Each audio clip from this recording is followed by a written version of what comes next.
నమస్తే. అక్టోబర్ 2025 సంవత్సరానికి ఈ మాసానికి సంబంధించిన రాశి ఫలాలు గనుక చూసుకుంటే మిథున రాశి వారికి ఎలా ఉందో మనం చూద్దాం. ఫస్ట్ మిథున రాశి వాళ్ళకి పెద్దగా ఏలినాటి శని లాంటి ప్రాబ్లమ్స్ కానీ, అష్టమ శని లాంటి ప్రాబ్లమ్స్ కానీ ఏమీ లేవు. అలానే గురువు పెట్టే పెద్ద ప్రాబ్లమ్స్ అయితే కానీ ఏమీ లేవు. కాకపోతే ఈ రాశి వాళ్ళకి యావరేజ్గా ఒక మోడరేట్గా ఉండేసి జీవితం అనేది హ్యాపీగా వెళ్ళిపోతూ ఉంది. అయితే వీళ్ళకి ఎక్కువగా నాకు వచ్చిన కాల్స్ని బట్టి మిగతా వాటిని బట్టి కంపేర్ చేసుకుంటే ప్రొఫెషనల్ లైఫ్లో అంత పెద్ద గ్రోత్ లేకపోవటం, అంతేకాకుండా కొంచెం యావరేజ్గా కొంచెం స్ట్రగుల్స్ ఎక్కువ ఫేస్ చేసుకుంటూ ముందుకు వెళ్ళిపోతూ ఉన్నామండి. పెద్ద ఇంప్రూవ్మెంట్ లేదు, పెద్ద ప్రమోషన్స్ వచ్చింది లేదు అనేది మనకు చెప్తూ ఉన్నారు. సో మనకి గ్రహస్థితి ఈ అక్టోబర్ మంత్కి బట్టి చూస్తే ఏం చెప్తానంటేనండి, ఈ మిథున రాశి వాళ్ళ మీ యొక్క గ్రోత్ ఈ మంత్ మీ చేతిలో ఉంటుంది. మీరు ఉన్నతంగా ఎదగాలన్నా అది మీ చేతిలోనే ఉంటుంది. మీరు నార్మల్గా ఉండాలన్నా కానీ అది కూడా మీ చేతిలో ఉండే అవకాశం ఎక్కువగా ఉంటుంది. గ్రహాలు అనుకూలతను బట్టి ప్రతికూలను బట్టి మనం గమనించుకుంటే ఈ మంత్ అంతా మీ యొక్క స్వయంకృత అపరాధం, మీ యొక్క ఇగ్నోరెన్స్ తోటి, లేదంటే మీ యొక్క ఓవర్ కాన్ఫిడెన్స్ తోటి ఈ మంత్ అంతా మీరు ఏమని చెప్తారంటే కొంచెం అభివృద్ధి లేకుండా ఇబ్బందులు పడే అవకాశం మీరంతా మీరే తెచ్చుకునే అవకాశం ఎక్కువగా ఉంటుంది. కొంచెం సెల్ఫ్ డిసిప్లిన్డ్గా ఉండటం, ఏమని చెప్తారంటే ఎక్కువగా మీరు ఏమని చెప్తారు ఆధ్యాత్మికంగా, స్పిరిచువల్గా, డివోషనల్గా ఉండటం చాలా ఈ మంత్లో ఎక్కువ ఉపయోగం. ఎందుకని మన డీటెయిల్స్ కనుక చూసుకుంటే ఫస్ట్ ఇందులో ఈ రాశిలో ఉన్న నక్షత్రాలు కనుక చూసుకుంటే ఇందులో మృగశిర 3, 4 పాదాలు, ఆరుద్ర 1, 2, 3, 4 పాదాలు, పునర్వసు 1, 2, 3 పాదాలు మిథున రాశిలో ఉంటారు. పేరు బలం కనుక చూసుకుంటే వీళ్ళకి కా, కీ, కు, క్నం, ఛా, చే, కో, కా, హా అన్న లెటర్స్ అంతా ఇందులోనే ఎక్కువగా పాపులర్ అయిన పేర్లు చాలామంది ఇందులోనే ఉంటాయి. మీరు ఇక్కడ ఒక చిన్న కన్ఫ్యూజన్ ఉంటుంది చాలామందికి. ఏమంటే మాకు 2-3 పేర్లు ఉంటాయండి, ఇంట్లో ఒక పేరుతో పిలుస్తారు, ఆఫీస్లో ఇంకొక పేరుతో పిలుస్తారు, లేడీస్ అయితే పుట్టింటికి ఒక పేరుతో పిలుస్తారండి, పెళ్ళైన తర్వాత ఇంకొక పేరుతో పిలుస్తారు, లేదంటే మాకు ఆధార్లో ఒక నెంబర్ ఉంది, సర్టిఫికేట్లో 3-4 పేర్లు ఉన్నాయి కానీ మధ్యలో ఏదో ఒక పేరుతో పిలుస్తుంటారు. ఏది చూసుకోవాలని చాలామంది కన్ఫ్యూజను. చాలా కాల్స్ కూడా నాకు ఇదే పొజిషన్గా అడుగుతూ ఉంటారు, ఏది చూసుకోవాలని. ఒక క్లారిటీ ఏంటంటే మిమ్మల్ని ఎక్కువ మంది ఏ పేరుతో పిలుస్తారు అది మీరు ఇంపార్టెంట్గా మీ పేరులో ఆ ఫస్ట్ లెటర్ మాత్రం మీకు అప్లై అవుతుంది. సపోజ్ స్త్రీలే లేడీసే ఉన్నారు, పుట్టింట్లో ఒక పేరుతో పిలుస్తారు, పెళ్ళైన తర్వాత ఇంకొక పేరుతో పిలుస్తారు. సో ఇక్కడున్న పేరుతో ఎవరు పుట్టింట్లో ఉన్న వాళ్ళు ఎక్కువ మంది పిలుస్తుంటారా, లేదంటే అత్తగారింట్లో ఎక్కువ మంది మిమ్మల్ని పిలుస్తుంటారా, ఎక్కువ మీరు ఎవరితో ఇంటరాక్ట్ అవుతుంది, ఏ పేరుతో పిలుస్తున్నారు, అందులో ఉన్న ఫస్ట్ లెటర్ మాత్రమే మీరు యొక్క రాశి ఫలాలు పెట్టి చూసుకోవాలి. సపోజ్ శ్రీలక్ష్మి పద్మ అన్నారు అనుకోండి, శ్రీ అనేది పిలవరు కాబట్టి పద్మ అని పిలుస్తుంటే పాన లెటర్స్ మాత్రమే చూసుకోవాల్సి ఉంటుంది. శ్రీలక్ష్మి అనేది మీరు ఎక్కువగా చూసుకునే అవసరం లేదు. ఈ ప్రకారంగా ఎక్కువ పాపులర్గా, లేదంటే ఏ పేరుతో మీరు ఎక్కువగా బయట వాళ్ళకి ఎక్కువగా తెలుసో ఆ పేరులో ఉన్న ఫస్ట్ లెటర్ మాత్రం మీకు అప్లై అవుతుంది. దీని ప్రకారం పేరు బలాన్ని బట్టి మీరు రాశి ఫలాలు చూసుకోవాలి. రెండో ముఖ్యమైనది ఏంటంటే, ఏమంటే మాది జన్మ రాశి లేదంటే జన్మ నక్షత్రం బట్టి పేరు లేదు, వేరే డిఫరెంట్ పేరు పెట్టారు. ఏం చేయాలంటే మీకు గనక మీ యొక్క జన్మ నక్షత్రం కనుక తెలిసి ఉంటే జన్మ నక్షత్రం ప్రకారమే మీరు అన్నీ చూసుకోవాలి, వాటి ప్రకారం మాత్రమే చేసుకోవాలి. మాకు జన్మ నక్షత్రం తెలవదు, అప్పుడు మాత్రమే ఇది పేరును బట్టి మీరు చూసుకోవాలి. అది కూడా పేరులో బాగా పాపులర్ అయిన అందరికీ తెలిసిన పేర్లు ఫస్ట్ లెటర్ను బట్టి మీ యొక్క ఏ రాశికి అప్లై అవుతుందో, ఏ రాశి కింద వస్తుందో దాన్ని బట్టి చూసుకోవడం చాలా ఇంపార్టెంట్. విషయానికి వస్తే మనం ఇప్పుడు చూసుకుంటే మిథున రాశి వాళ్ళకి గ్రహాలు 5వ స్థానంలో 3 గ్రహాలు ఉన్నాయి, 4వ స్థానంలో ఒక గ్రహం ఉంది. ఈ యొక్క కాంబినేషన్ కనుక చూసుకుంటే ఎక్కువగా మీరు మీ యొక్క అమూల్యమైన టయాన్ని, ఇంపార్టెంట్ అయిన టయాన్ని మీరంతా మీరే వేస్ట్ చేసుకునే అవకాశం ఎక్కువగా కనిపిస్తుంది. ఒక్క విషయం తప్ప మిగతా విషయాలన్నింటిలో మిథున రాశి వాళ్ళకి చాలా బాగుంది. మనకి లఘు గోచారం, సూక్ష్మ గోచారం కాన్సెప్ట్లో కనుక చూసుకుంటే సూర్యుడు, కుజుడు, బుధుడు, శుక్రుడు ఎలాంటి యోగ్యతను ఇస్తున్నారో మనం చూద్దాం. ఇది మనకి సమరీ లాగా, న్యూస్లో ఏమంటారు ముఖ్యాంశాలలాగా ఈ యొక్క హోల్ మంత్ ఎలా ఉంటుంది అనేది మన మహర్షులు 4 మొక్కల్లో చెప్పేస్తారు. ఫస్ట్ది మనోరుచం, అర్ధనాశం, భార్యసుతాది కలహం, సుఖ సుహృతాభివృద్ధి అని చెప్తారు. అంటే ఈ టైంలో మనసులో మానసికంగా ఎక్కువగా టెన్షన్ పడుతూ ఉంటారు, ఏదో మిస్టేక్ ఏదో చేసేస్తారు, దానికి అనుగుణంగా మీరే మళ్ళీ రిగ్రెట్ అయి బాధపడుతూ ఉండే అవకాశం ఎక్కువగా ఉంటుంది. అర్ధనాశనం, ధనం విపరీతంగా కోల్పోయే అవకాశం ఎక్కువగా ఉంటుంది. భార్యలతోటి, ఫ్రెండ్స్ తోటి గొడవలు వచ్చే అవకాశం ఎక్కువగా ఉంటుంది. ఓవరాల్గా కనుక చూసుకుంటే మీకు ప్రాస్పరిటీ, గ్రోత్ మీరు అనుకున్నంత విధంగా లేకుండా ఏదో తటస్థంగా సహజంగా వెళ్ళిపోయే మంత అని మీరు చెప్పుకోవాలి. అంటే ఒక రకంగా చెప్పాలంటే ఇందులో మీరు పెద్ద ఒడిదుడుకులు ఉండాల్సిన మంత లాంటి మాసం అయితే కాదు. చక్కగా అలా వెళ్ళిపోతూ ఉంది అని చెప్పుకోవాలి. ఇన్ కేస్ ఏదైనా కనుక ప్రాబ్లం ఏదైనా ఉంటే అది మీ యొక్క థింకింగ్ ప్యాటర్న్లోను, లేదంటే మీలో ప్యూర్ ఇంటెన్షన్స్ లేకుండా ఏదో పని చేసి బ్లైండ్గా చేసి ఇబ్బందులు పడే అవకాశం ఎక్కువగా ఉంది. అది తప్ప మిగతా అన్ని విషయాలు చాలా బాగుందని చెప్పుకోవాలి. మనకి మహర్షుల సంస్కృతిలో ఏం చెప్తారంటే 5వ స్థానంలో సూర్యుడు ఉంటే ఎలా ఉంటుందంటే దేహలాస్యం మనస్తాప సుహృత్వేషం ధనవ్యయం బుద్ధి చాంచల్యం ఆప్నోతి పంచమే రవి సంయుతే అని చెప్తారు. 5వ ఇంట్లో కనుక రవి ఉంటే బేసికల్గా బుద్ధి చాంచల్యం, మీకు ఇంటెన్షన్స్ లేదంటే రకరకాల ఆలోచనలు వచ్చేస్తుంటాయి. ఈ వీక్లో ఈ పని చేయాలంటే నెక్స్ట్ ఇంకొకటి చేయాలనుకుంటూ ఉంటారు. బుద్ధి అనేది మీకు అటు ఇటు మైండ్ వేవరింగ్ ఎక్కువగా ఉంటుంది. దేని మీద ఫోకస్ చేయలేని పరిస్థితి మీకు ఎక్కువగా ఉంటుంది. సుహృత్వేషం ధనవ్యయం, ఈ టైంలో ఫ్రెండ్స్ ద్వారా తెలిసిన వాళ్ళ ద్వారా విపరీతంగా ధనం కూడా ఖర్చు అయ్యే అవకాశం ఎక్కువగా ఉంటుంది. తద్వారా మనస్తాపానికి గురైపోతూ ఉంటారు. శారీరకంగా అలసట ఉంటుంది అని చెప్తారు. అయితే ఫైనల్గా మీరు ఏ ప్రకారంగా చూసుకున్నా కానీ ధన ప్రవాహం మీకు వచ్చే అవకాశం ఎక్కువగా ఉంది. అంటే సూర్యుడు ఇక్కడ మీకు కొన్ని విషయాల్లో ఇబ్బంది పెడుతూ కొన్ని విషయాల్లో ఇస్తూ ఉన్నాడు కాబట్టి ఒక తటస్థం యావరేజ్ అని చెప్పుకోవచ్చు. కుజుడు కనుక మీరు చూసుకుంటే ఈ విషయంలో చాలా జాగ్రత్తగా ఉండాలి. కుజుడు మిమ్మల్ని డైవర్ట్ చేస్తాడు. మీ యొక్క అటెన్షన్స్ని మీ యొక్క ఫిజికల్గాను లేదంటే మానసికంగా మీకు ఏదో విధంగా డైవర్షన్ క్రియేట్ చేసి ఇబ్బందులు గురి చేసే అవకాశం ఎక్కువగా ఉంది.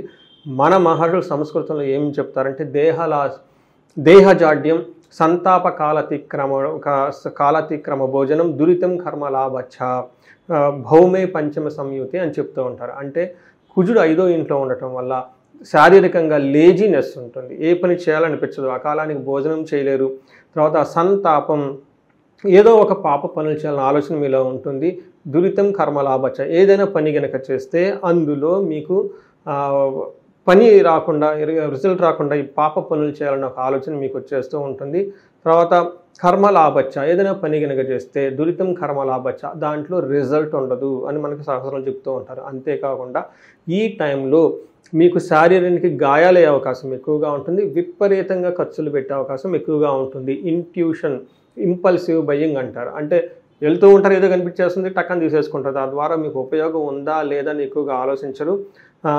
చాలా దుబారా ఖర్చులు పెట్టే అవకాశం ఎక్కువగా ఉంటుంది. ఇది ఒక్క విషయం మీరు కుజుని ద్వారా ఉండే అవకాశం ఎక్కువగా ఉంటుంది. కాబట్టి కొంచెం ఖర్చులు పెట్టే విషయంలో చాలా జాగ్రత్తగా ముందుగానే బడ్జెటెడ్గా ప్లాన్ చేసుకొని బడ్జెట్ రూపాయలు మీరు బడ్జెట్ రూపాయలు మీరు డబ్బులు ఖర్చు పెట్టుకుంటూ ఉంటే చాలా బాగుంటుంది.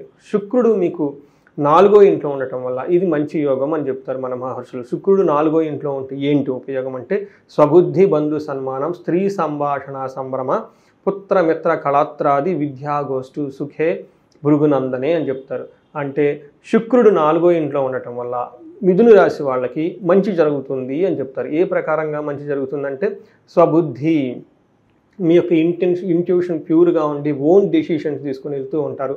బంధు సన్మానం, మీకున్న రిలేటివ్స్ ఈ టైంలో మిమ్మల్ని బాగా గౌరవిస్తూ ఉంటారు. స్త్రీ సంభాషణ సంభ్రమ, ఎవరైతే కనుక జెంట్స్ ఉంటారో లేడీస్తో చక్కగా మాట్లాడి ఎంజాయబుల్గా మాట్లాడి మీకు కావాల్సిన విషయాలన్నీ పనులన్నీ చక్కగా చేసుకునే అవకాశం ఎక్కువగా ఉంటుంది.